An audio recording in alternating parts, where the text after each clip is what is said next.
I believe that talking about identity is the only way we move through. I enter this space as a Black woman with natural hair who does not look like everyone else. During my tenure at the legislature, I had to navigate not simply an old boys network, but an old boys network that was generally run by Republicans and was almost exclusively white.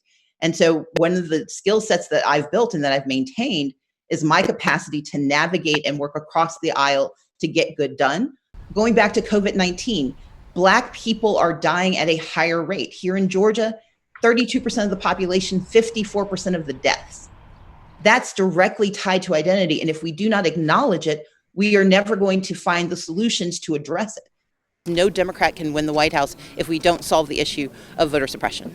For vote by mail, we know that no excuse absentee balloting has to become the law of the land. Every state has to basically accept the pandemic as an excuse for mail-in voting. All right, let's get to work. Thank you. If asked whether I think a woman of color is important, I do. I think that a woman of color can be a strong signal and a strong partner. However, I know that Vice President Biden doesn't take any community for granted, and that should he not choose a woman of color, I believe that if he has the right reasons for his choice, that the communities, especially communities of color, most importantly, want a leader who believes in them, who sees them.